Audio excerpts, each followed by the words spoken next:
Apple recently celebrated its 43rd year in the business. As of June 2019, Apple is the world's second most valuable brand, surpassing heavyweights such as Google and Microsoft. The $205.5 billion firm, based in California, generates around $265 billion in sales per year. Apple indicates that they're here to dominate the tech business as a technological corporation with more than 132,000 employees spread throughout 506 retail shops in 24 countries worldwide. But first, let's take a look at how Apple came to be the king of luxury tech. Before we get started, be sure to subscribe to our channel and ring that bell to get notified about our latest videos. Apple originated as a completed circuit board manufacturer named Apple I, invented by co-founder Steve Wozniak in the mid-1970s. The Apple didn't come with a keyboard, display, or even a case. It was little more than a circuit board. In 1950, Steve Wozniak, an Albanian inventor, was born. He met Steve Jobs while working at Hewlett-Packard as a calculator designer. While working for the arcade game business Atari in the 1970s, Steve Jobs was tasked by Atari with designing a circuit board for one of their video games. Jobs, with limited circuit board expertise and experience, struck an agreement with Wozniak. Despite the fact that Wozniak designed the circuit board, it was rejected by Atari. Wozniak created, constructed, and tested his first prototype in about 2 years. The Apple I was finished in 1976. While working with Hewlett-Packard, he originally suggested it to them. HP, on the other hand, has repeatedly denied him. Steve Jobs came up with the concept of selling the Apple I himself. They sold the most of their possessions and assembled the first Apple I boards at Steve Jobs' home. They sold an Apple I for $666 and their first 50 system boards to a new computer shop in California named the Byte Shop. In the same year, Apple Computers, known today as Apple Incorporated, was created. Large enterprises were the only ones who used computers at the time, which took up the entire rooms. Steve Jobs and Steve Wozniak, as pioneers in the personal computing sector, had all the ideas, but one thing they lacked was money. Despite having received an order for 50 system boards from a Byte store, they lacked the resources to fulfill it. Banks refused them down, as did Atari, where Jobs worked and demanded payment for any components he sold. Steve Jobs persuaded Intel CEO and multimillionaire Mike Markkula to invest $250,000 in Apple in the late 1970s, but the company was not yet out of the woods.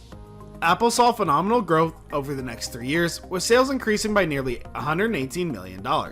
During this time, though, other businesses began to arise. When Apple was losing money owing to the lack of interest in their Apple III, IBM debuted its own personal computers and took full advantage of the situation.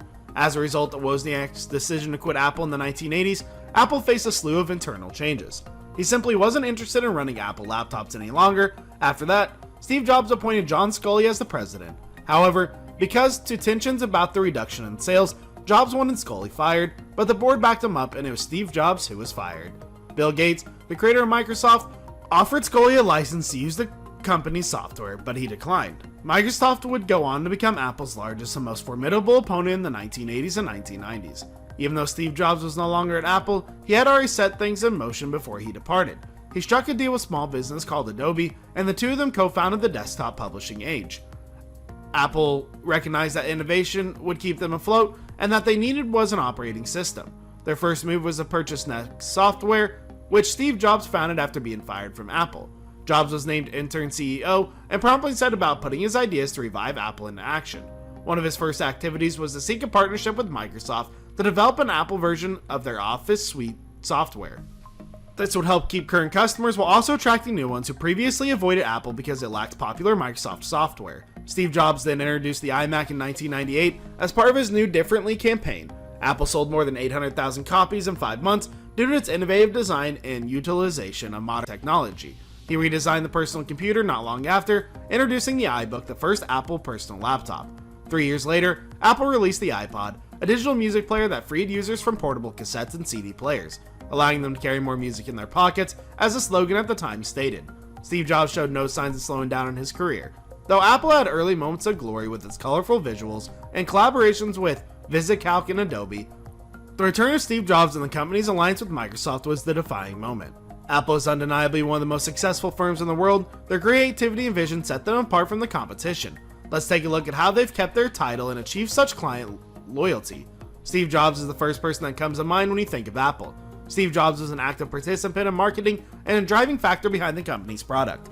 Most people expected Apple to suffer big losses after he died, but their success persisted. Since the 70s, Apple has continued to release innovative, yet modern and stylish looking products that are always updated with new features. We've already discussed how Apple is refocusing part of its effort on consumer electronics and their capacity to adapt the changing market conditions. It's one of the reasons that they've had such great deals of success. Apple is continuously analyzing the market and making adjustments to fulfill the needs of its customers. Indeed, it's for this reasons that they have expanded their product line to include tablets, watches, MP3 players, and digital virtual assistants in addition to laptops. Apple's mission is to continuously reinvent itself, and it's not as if the technology doesn't exist. Customers simply believe Apple does it better. So guys, what do you think about our list? Let us know in the comment section below. If you're new to the channel, be sure to subscribe to our channel and ring the bell to get notified about our latest videos. And finally, thanks for watching.